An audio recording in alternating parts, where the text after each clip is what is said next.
Jabba's cackling crony was one of the, you read all the different things. That was my favorite. Jabba's cackling crony. Salacious Crown. Who's that? Even half I can do book about it. So, and the way that I got into voiceover, which is usually what people want to know, how that happened. I grew up like you guys, loving movies and TV shows, and was a huge fan of different characters. And as a kid, I did impersonations, and back in the 60s, of course, our horror guys were like Bela Lugosi, listen to them, children of the night, what music they make. Bela Lugosi. I love Bela Lugosi. And I saw a comedian back when I was a kid, he said to get into, oh no, it was, then another one was Boris Karloff. Charlie Callis, when I was a kid, was a great impersonator, very funny. And when he was asked one time how he got into Boris Karloff, so if you guys remember Boris Karloff, Frankenstein, Dr. Frankenstein, in other movies, but the first movie he's most known for is Frankenstein's monster, which just, he didn't say much, but when Bela Lugosi spoke, he spoke rather right in here. In fact, he did, he narrated the Grinch, the original Grinch, which was, all the Who's down in Whoville liked Christmas a lot, but the Grinch hated Christmas, the whole Christmas season. Now, please don't ask why, no one knows quite the reason. So that was, and Charlie Callis once said, when they asked him, how do you get into that character, he said the word antipasto. Antipasto. It does work to when you want to, because if you guys do voices, there's always a word or a tagline that is the best to say that gets you there. And so to this day now, when I'm going to do a Boris Karloff type of read, which I do for Halloween commercials and things, before I do it, I'll be in there, antipasto. All right, let's go. So, yeah. I was just wondering what you were just talking about. Are you talking about the 1910 Frankenstein? Was it not, 30s? It was later. Oh yeah, I know the one you're talking about. It was the Universal Studios, Frankenstein, all the Universal monsters from the 30s. Yeah. So that was, so anyway, I did impersonations as a kid, and it was fun. And when I was 10 years old, I went to Disneyland, and my uncle took my sister and I, we went to visit him, and he lived in San Diego, and still does. And we went, as we were going through, I kept hearing this voice.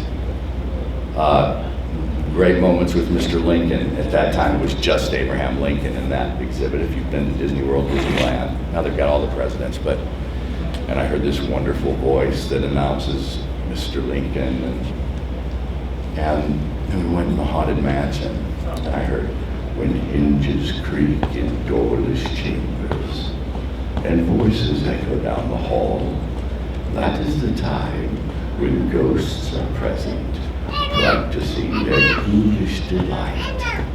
Welcome. I will be your host, your ghost host. And I was like, wow, what a voice that is. And we went through it, and the ghost host narrates all the way through, and we came out at the end. And I said to one of the kids working in the park, I said, do you know whose voice that is? And the kid said, yeah, that's Paul Frees. And he said, he's in a lot of the things here at Disneyland. And he goes, and I was a kid of the 60s, so he says, he's Boris Badenoff in Bullwinkle. Ooh boy, moose and squirrel, don't forget to write. And I was like, I love this guy's voice. And I remember saying to my uncle at the age of 10, I said, I'd love to be able to do voices like that someday. Okay, so I continued to do impersonations and all. Then as I got into film and going to movies and things, got into Hitchcock, which we were talking about earlier, Hitchcock and some of the great directors. I liked the comedy of Mel Brooks, And and I started getting into the directors, and I thought, you know, really what I'd like to be someday is a director, a producer. And so, when I got out of high school, at the age of 18, I finished high school, and I wanted to work in the film business, and we didn't have the means for me to really go to college, and I was told, well, if you want to go to college, you're going to need to pay your way. And I thought, well, I know what I want to do. I want to direct and produce film, so what if I got a job at a studio just doing, I'll start out emptying trash cans, or working in the mailroom, or anything, just to be there and meet the right people and get to know them. And it was well known that if you worked at a studio in any capacity in those days, not so much anymore, but in those days, when you were done, you could go over on any set and watch them work and hang out, if you wanted. So I thought, that's what I'm going to do. I'm going to go to LA. I grew up in St. Louis. I'm going to go to LA and get a job. I'll take anything with anybody and work my way up and work my way through this and get paid to learn. So that's what I did. In 1978, I went out to Los Angeles. By 1980, I got a job with Lucasfilm in Los Angeles, and I was only there for a few months, and then it came down, and I was a production assistant, like way low, actually parking cars is what I was doing at just like I thought I would start out at what was called the Egg Company, right across from Universal Studios. And they announced that they were moving people up to Marin County, and they were only going to take basically management, because management was in LA. Industrial Light and Magic, the people that do the special effects for Star Wars and George Lucas's all the movies, Raiders of the Lost Ark, they were already up in Marin County. And they didn't have anything, I already had production people, and they're like, well, we're not moving production people up, just management. Vice president, president, way high up people. And I said, well, I want to go, I'll do anything. And they said, well, right now they're looking for laborers and carpenters to build Skywalker Ranch. And I said, I could labor, I could carry lumber. And they're like, you want to do that? And I said, well, if you can get me over into production, when something opens up in production, I'll go up there and labor until something happens. And they're like, okay, if you want to. So I did. So I moved up shortly thereafter, moved myself up to Marin County, started laboring, worked on the building that was right in San Rafael, right on the same lot as ILM, which was already built. They're doing special effects over there. So now they're building the sound facilities and the computer division, literally building the building. So I was put there as a laborer and carrying lumber, sweeping up, and I would play around doing voices. And somebody heard, the guys from the sound department would come through and see how we're doing. Oh yeah, this is looking great.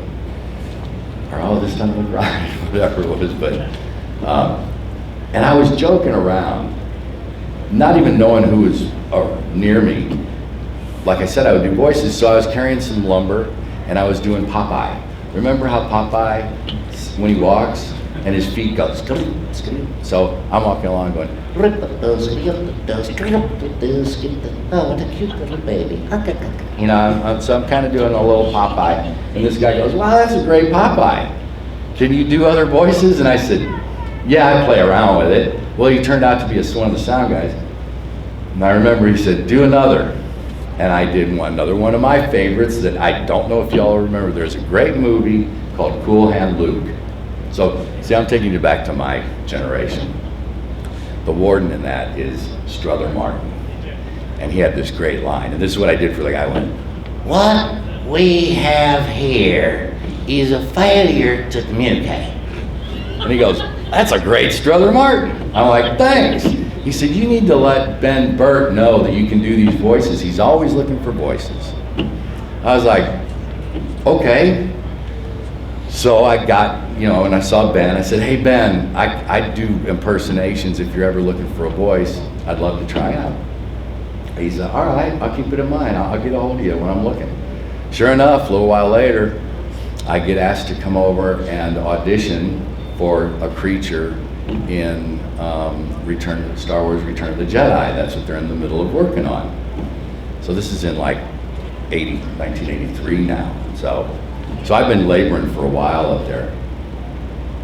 And actually I got sent, we finished working on the building. I got sent out to Skywalker Ranch to start the main house. And they made me an apprentice carpenter and put me in the carpenters union. And I'm still waiting for something to open, but I'm there, right?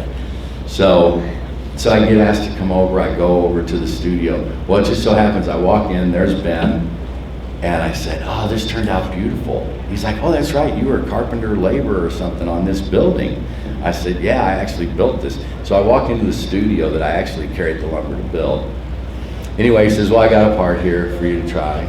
And he has me a script, and it's this character named Admiral Akbar. And it's the scene where the hologram of the Death Star comes up. And Admiral Akbar talks about how they're going to fly in and how they're going to destroy the Death Star. Well, I'd never auditioned in my life. I'd always just played and never really thought about it, you know. And here I am in front of this great Oscar-winning sound man, and I started getting really nervous. And I'm holding the script. There was nothing to set it on, and there's a mic in front of me. And I start shaking. And I'm literally shaking so bad that I'm like, I can't even read the script. It's shaking so bad, and I didn't try to hide it. I said to Ben, I remember going, oh my God. And he's like, what? And I said, I'm so nervous, I can't even read this script. I'm shaking so bad. And he was like, oh, don't worry about it. You'll be okay. Take your time, take your time. He just kind of looked away. I said, well, let me shake these nerves off. He's like, okay, do whatever you want to do. Do whatever you got to do. So I walked away from the mic, and I walked over. I still had the script in my hand. I started going,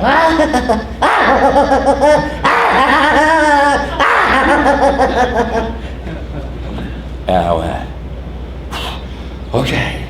And I walked in, I had stopped shaking. I go, okay, I'm ready. And Ben comes from around his podium, and he says, give me the script. And he took, I went, eh? And he walks back, and now I thought, I just totally blew my chance. I have offended the great Ben Bird. Like, that was nothing to do. He gets behind his podium, he looks at me, and he goes, you know what he just did over there? All that laughing and all that? And I said, yeah. He says, I got a character that's going to be perfect for her. He says, let's just forget Admiral Akbar. Let's just do a bunch of that today. And that happened. That's how it happened. And so we did like 20 minutes of Ben describing scenes that aren't even in the movie, but because they're so secretive about everything, even if you're a part of it, they don't really want you to know too much, other than what you need to get. And it started with you're sneaking, you're out in the desert and you see a big castle, you're coming up on the castle, give me some sounds in that same voice, and you did that. But like you're sneaking up and I'm like, oh, okay.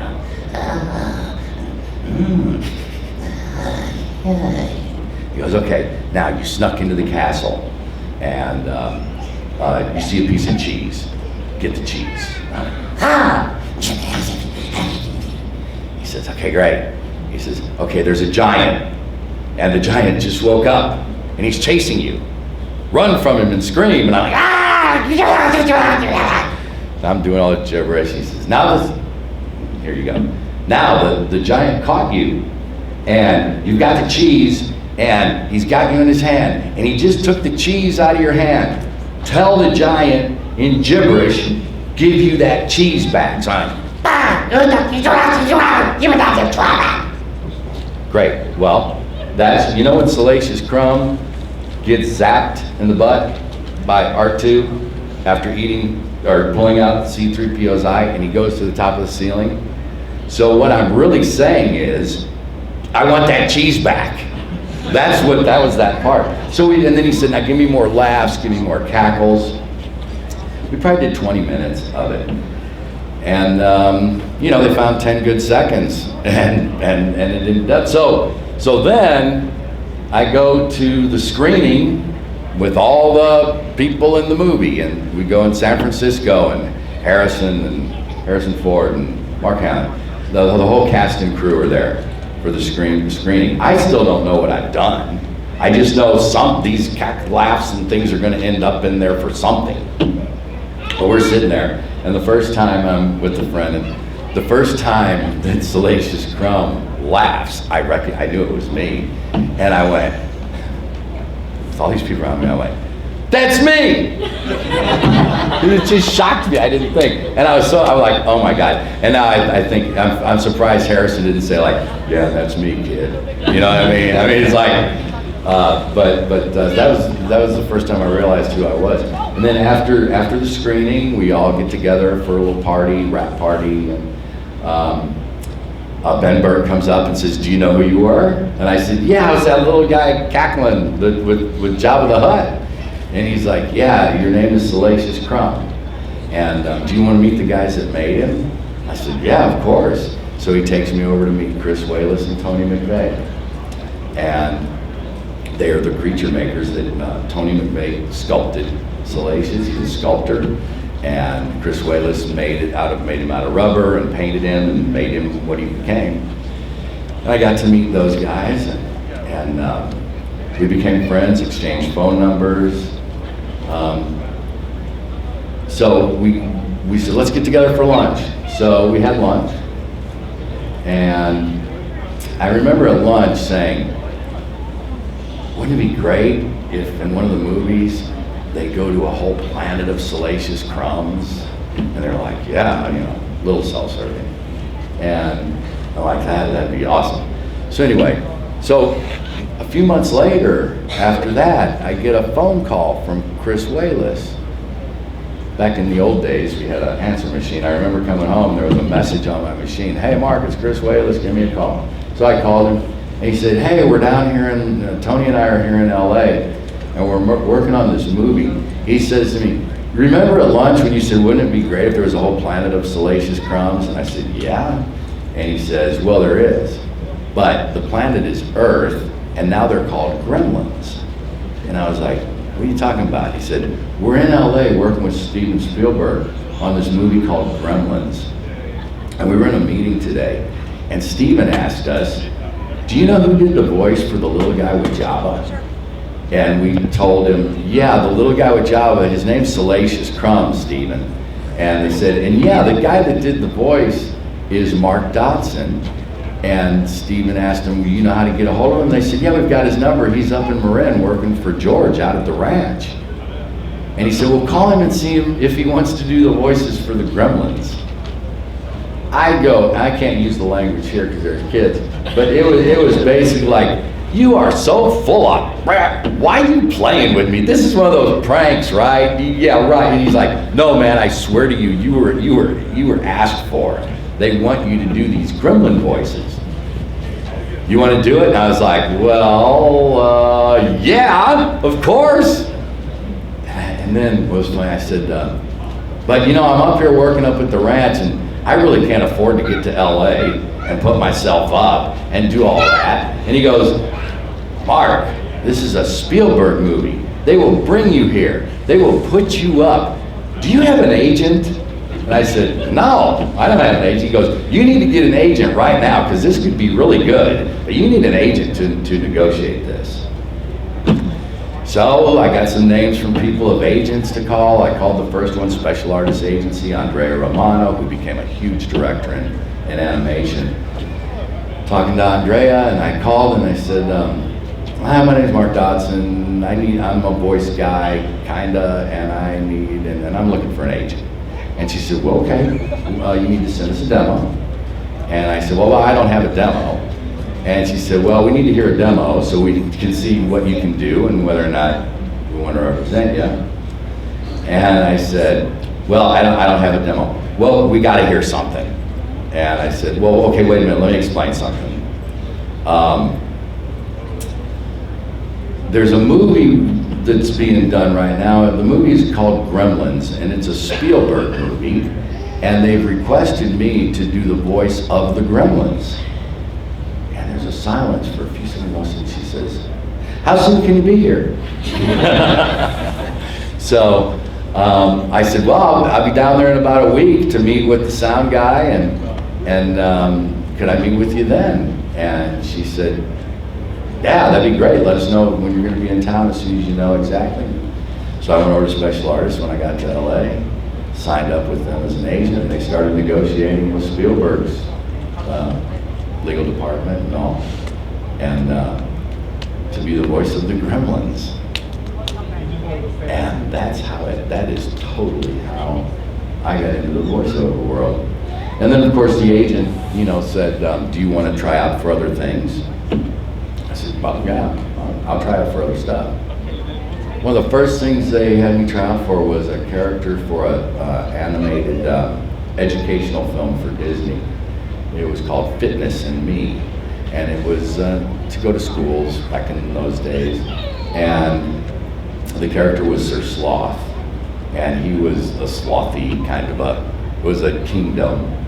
And I remember the line was, it was like he's snoring and gets woke up because he's Sir Sloth. He is to learn to exercise.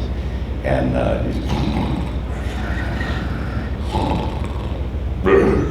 is it time to get up already? That was the line. And so I auditioned, and a week later, Andrea calls and says, hey, you got the part with Disney. I was like, what? This is crazy. She's like, yeah, you got the part. Next thing I know, I'm working with a lot of big Disney voice actors, and walk into this studio, and the older people here will remember that I get to meet Hal Smith. Hal Smith was the drunk on Andy Griffith. He did a lot of voices. Otis, that was Hal Smith. Super nice guy. I shouldn't say this either in front of the kids, but he's a smoker, and I chew tobacco at that time, and we became really good friends because we wanted to keep going out to take a break and smoke and chew tobacco. And then he had a ranch in the valley, and I'm like, I rode horses as a kid. Well, you need to come out to my ranch and ride with me. And next thing I know, I'm riding horses with Otis. And that's how it went, And now here I am, it's gonna be 35 years this next year since Return of the Jedi. And I still do voiceovers. You hear me in video games. I'm always the dark characters, the villains. You hear me narrate for, recently I did on History Channel, Legend of the Superstition Mountains. There's over $250 million worth of gold in those hills. And I narrated that series. And you'll hear me doing, this week on Outdoor Channel, that kind of stuff. On Bow Madness, coming up next on Bow Madness. Or you'll hear me doing the 2010 Olympics are brought to you by Panasonic, Ideas for Life. So, that's what I've been doing ever since. My favorite stuff is still the dark stuff. My favorite stuff is the horror. And I just got done, starting in the middle of August every year, I do about 20 to 30 major haunt attractions in major cities. I think I did one for here, but I did a ton. I did San Diego, LA, I did Knott's Berry Farm, becomes Knott's Scary Farm. And what's the matter, scared or something? That kind of stuff. So that's been my life. And then the cool thing is, then I started being asked to do Comic Cons some years ago. I didn't think y'all really cared, and I turned it down for a long time. For a few years, I was telling people, nobody wants to meet me. I'm a voice guy. They're like, no, but you're the Gremlins, and you're Salacious Crumb, and they're like, people like those guys. I finally kind of got tricked into it by a friend who agreed for me to do a Comic-Con. So I moved back to St. Louis in 1993 because we can do it from anywhere now. And I was never really a huge fan. I love the industry, I love the business. Never a big fan of Los Angeles. I'm not, I grew up in the Midwest. I'm a Midwest, that's still me. So a friend of mine in Illinois signed me up for a thing. He called me, he goes, hey, you're going to the Comic Con this weekend. I was like, I'm busy, I don't, or whatever weekend, I probably have something to do. And he's like, no, not just with me to hang out. No, you're gonna be a guest. And I was like, no, I'm not. And he goes, yeah, you are. I already told them you are, and you can't make me look bad. And you know, they've already agreed to a per diem and a room, and they're guaranteeing you a certain amount of money. And I was like, why'd you do this? And he goes, you're gonna find out people want to meet you. So I was like, oh, Patrick. All right. If nothing else, I'll just have a good time with you, get a free room, some free meals. That'll be it. We'll see. Got a few pictures printed, you know, and I went to this Comic Con and I was like, wow, these people really, they care. This is amazing. So now I've been doing Comic Cons, and it's so much fun and so rewarding to have people tell you they love your characters. You know, I mean, it brings tears, and it's so moving I get this way when I talk about that, to have people care enough about your characters to want to meet the guy that was part of the character. And there's a whole lot of people that go into my characters, whether they're animated or made of rubber. You know, there's all the people that are part. And sometimes I feel like Chris Wallace and Tony McVeigh should be up here with me, you know, for Salacious, because they spent a lot more time with him than I did. I spent 20 minutes, and they spent 6-8 months making this creature and putting him on the stage, on the sound stage. But it's really cool that you guys, you know, have such an affection for Star Wars and the Gremlins and some of the things that I've done. So I can't thank y'all enough. It gave my life, I don't know how to say, more meaning to what I do than just this introverted person who just likes to get in a dark room and do it and become this character and feel like that for a little while and come out of the booth and go, wow, that was weird. What did I do? How did that happen? But it's given a lot more meaning for me to what I do. And the other cool thing is, being a voice guy, we don't meet people. We're not on the sets, you know. They film everything, and then we do it to a picture, and it's already been done. But thanks to this, like Tim Rose is the puppeteer for Salacious Crumb. He lives in the UK, and he didn't come over to the US. They had a screening in the UK for Return of the Jedi. So I never got to meet the puppeteer until I did a Comic Con. And there I finally got to meet the puppeteer that brought Salacious Crumb to life. And you know, that's another neat thing, is when I do Comic Cons, I get to meet a lot of people that I've been in movies with, but never got to meet. We didn't work together, you know? And then we get together and go out for dinner, and there's an immediate kind of, you know each other. I remember when I met Tim, telling my wife, hey, I finally got to meet the puppeteer. And I told him, wow, we're brothers. I mean, this is our character. And my wife said, actually, you're not really brothers. You're like husband and wife, that's your child. And I said, oh, you're right, I didn't think about that. We're more like, that's our kid. So, you know, so thanks you guys, and thanks for sitting here and listening, and I'm happy to answer any questions you have. I really appreciate it. Thank you. Yes? So when you were doing the voiceover for Salacious, you hadn't even seen the animatronic, or you hadn't seen a picture of it or anything? You were just going blind? Okay, so the question is, can you guys hear me? The question was, when I was doing the voice for Salacious, I hadn't even seen it, I hadn't seen the animatronic, I had seen nothing. Nothing. So what did you think in your head? Well, I didn't. I'll tell you, Ben told me, he said, okay, because I had already done that cackling. And he said, this creature is he's like about this big, and he's part rat, part bird, part lizard. So you had something to go off of. So, well, I don't know. I mean, I was already doing that, you know, so, I mean, it gave me a little bit of an idea. But doing it that way, not to picture, it's called just doing it wild. And then you just do a lot. And then the engineer, who makes us sound way better than we are, takes and cuts it to picture. Then he takes 20 minutes and he only needs to come up with a few laughs and a little gibberish in that scene. And they're the ones that, take it and go, okay, that part, I'll take that few seconds out of that whole laugh and put that to the picture. And he thinned my voice a little, took some of the bottom off of the cackle, thinned it a little, and he pitched it about 5%. And I was 24 years old, and my voice was I could even get a little higher than I can, but I can still get pretty close, to what I did, to the,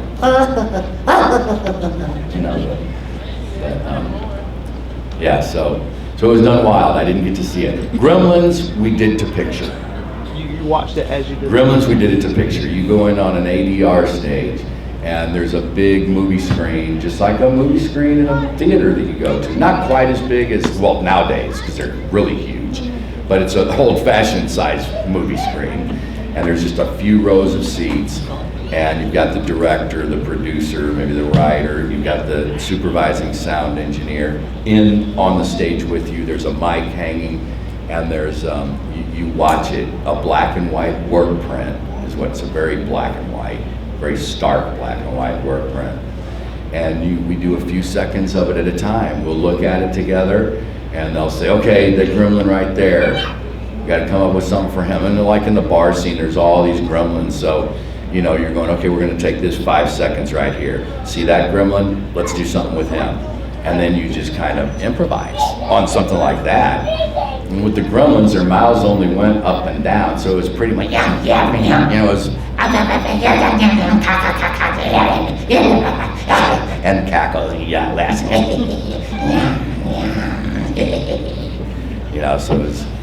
So that we did do a picture. And that's fun, that's really fun, because you do a take. So they roll, we decide, and then they put it in the recorder. And there's tones to tell you how, basically, what the pacing is. And there's a beep, beep, beep, boom, where you'd come in.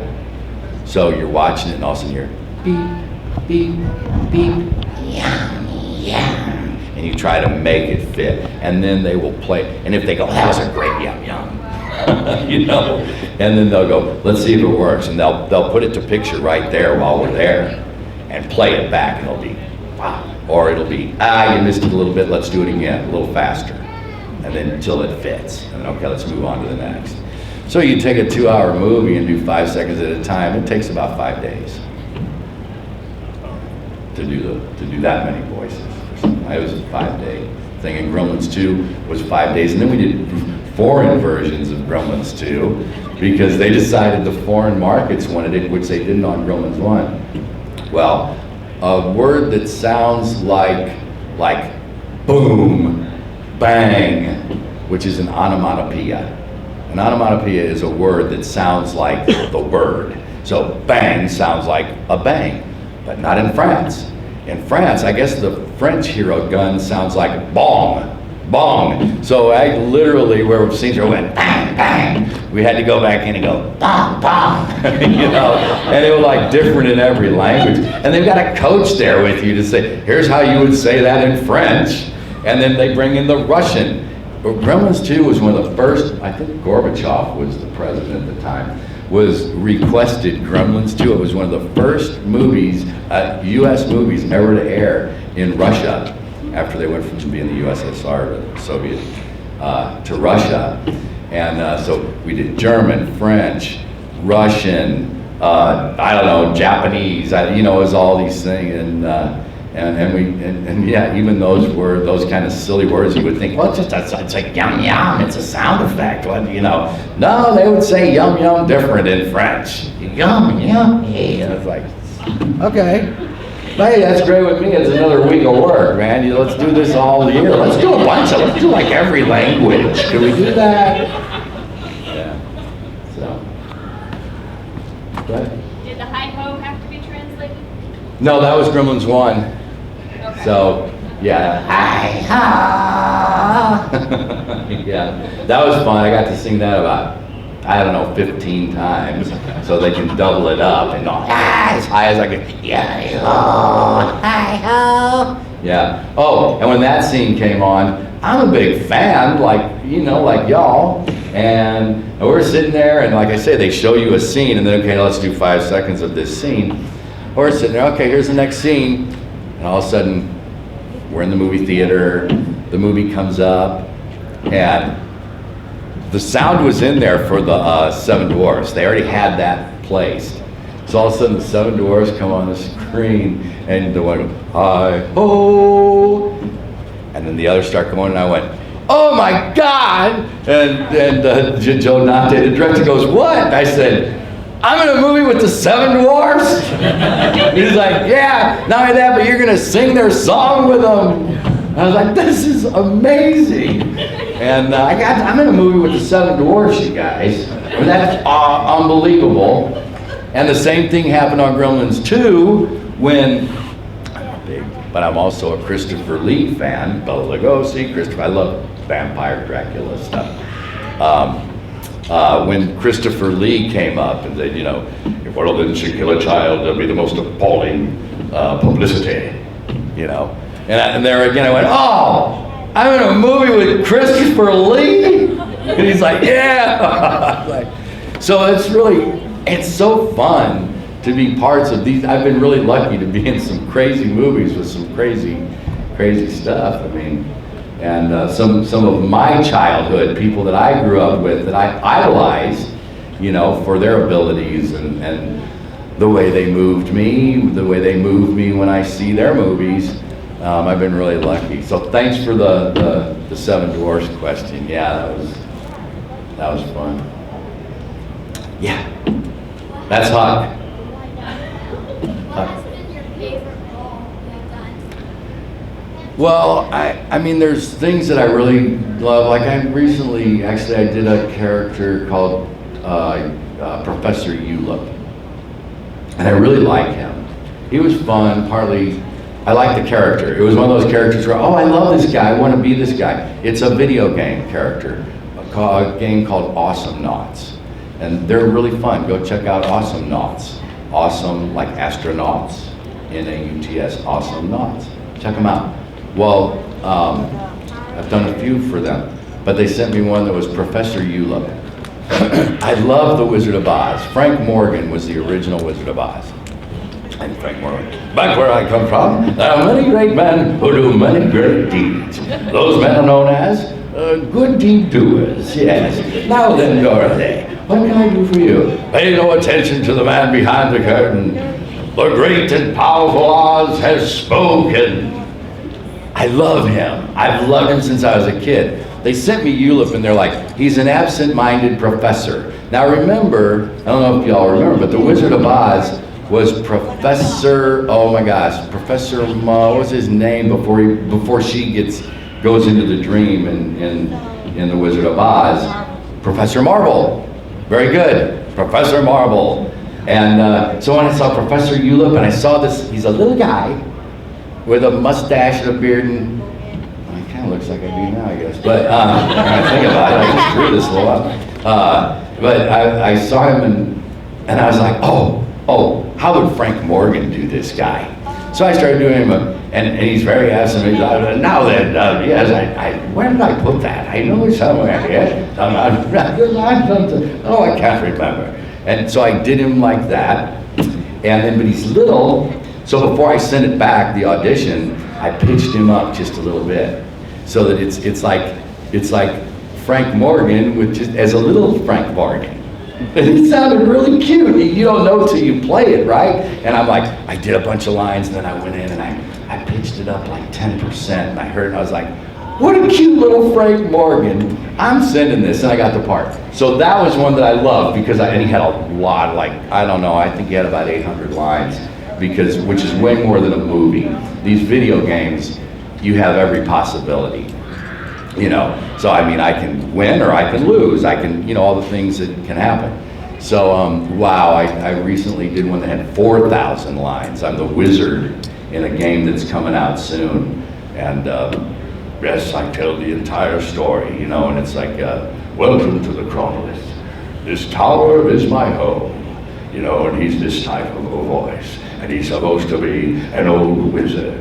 Now, when you got 400 lines, 4,000 lines, and they want 3 takes on every line, that's 12,000 takes. 12,000 takes. It took us a week, 3 hours a day. Oh, actually 8 days. 3 hours a day for 8 days. And the reason you do a lot of lines when you do voiceover is they always want to see, well, what else can we do with it?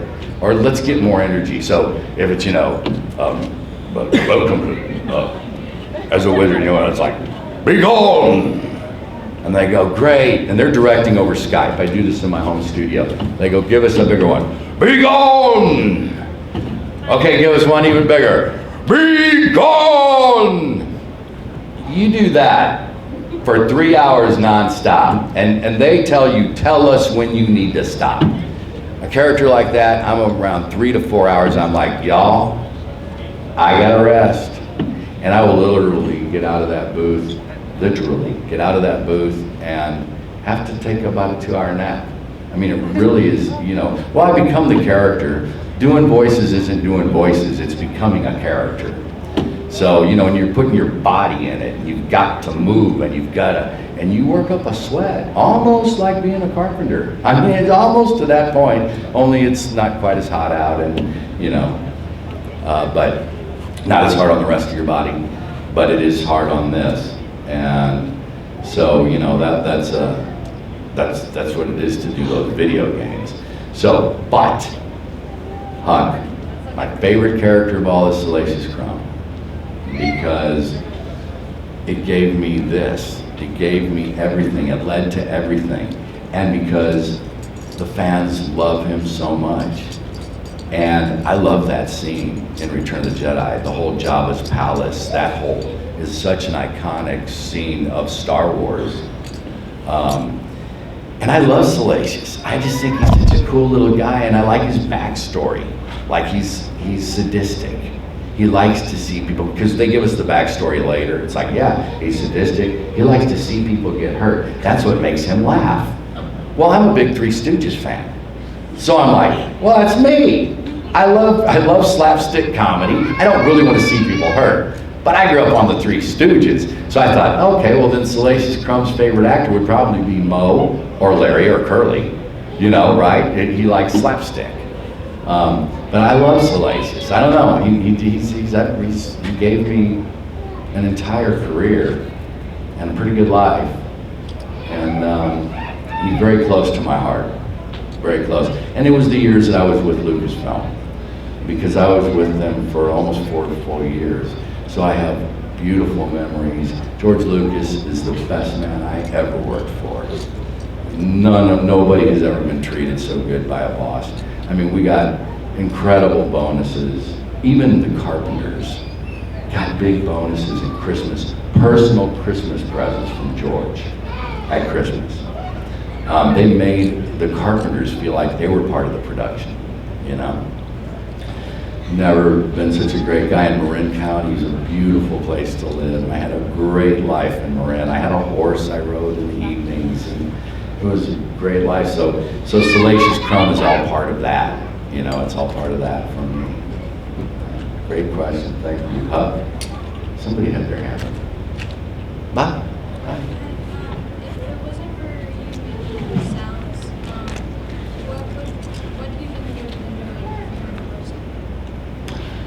I think I would be directing and producing. And I did, when I first moved back to St. Louis, okay, well, I also worked in radio.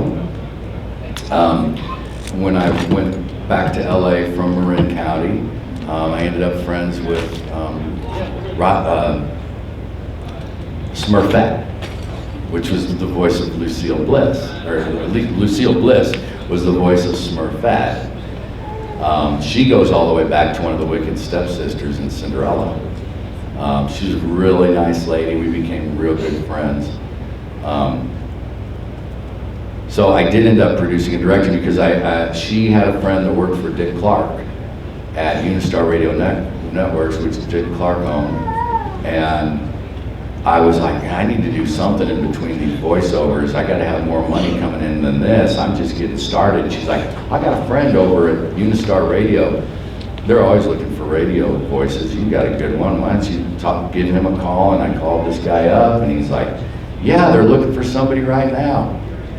So I got up, and for a few years while I was doing voiceovers, I got into radio. It was heard nationally. And I became a radio personality, radio DJ. And so I learned that business. And then I also learned that there was something that people produce, like when you hear a morning show and you hear commercial parodies, song parodies, character bits, the guys that are there do some of them, but there's also services that they take that do it, that produce those things for them, and they pay through barter. They give you advertising time for your show, and then you got to go sell your advertising time. So when I moved back to St. Louis, well, I always wanted to produce and direct. I started doing a little bit of that for Premier Radio Networks, writing comedy for morning shows and doing the voices for it, and I was doing that. And so when I moved back to St. Louis, I started my own company. So then I produced, directed, wrote for 15 years. We did it for country radio, and we had over 200 stations nationwide that took our shows. I love producing and writing and directing. I love the creative process. And I'm like any of the guys in here anyway, that if you ever built a train set, you know how you build your train set? And then when you get all done, you run the train around it once, and you go, okay, now what am I gonna do? Tear it apart and build another one? That's what production is to me. I love the process. I love doing it. I see it one time, done, and I don't see it again. I'm like, okay, now what am I gonna do? Because I love the process of doing it, you know? So I guarantee I would produce, I would direct. I probably would have produced film. I think I would have been a good, I don't know, but I was a big Hitchcock fan, and I would have loved to have done Hitchcock style, and I think that's where I would have gone, was into that type of film. And to this day, I don't see a Hitchcock out there. I don't see anybody that I could say you can count on that type of suspense, and I can do that. I know. See, Hitchcock's whole thing was you don't see the explosion isn't what gets you. It's the wick. It's seeing the wick burn. That's the thriller. It's not it's what you know is coming. And I think today it's too much of the explosion. We need a lot more wicks in movies to make them more suspenseful. So that's what I would do. You guys are fun. Anything?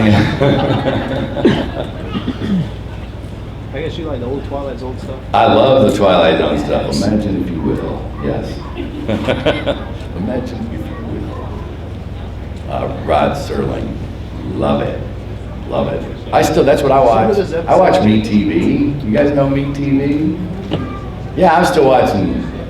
Yeah, the Twilight Zone. Alfred Hitchcock is on Me TV. I still like the old stuff, you know. I like some of the new, but I'm old fashioned. Somebody had their. I just wondered, do you have anything that's coming up that's big that maybe you're not supposed to talk about? I'm not supposed to talk about that. No. It's just us. Well, all the video game stuff, they don't even want us talking about. Yeah, I can't talk about it. You can go to my website. It's got my voice. It's got a lot of stuff that I've done on it. People keep telling me I need to put me in it. I'm going to. I will.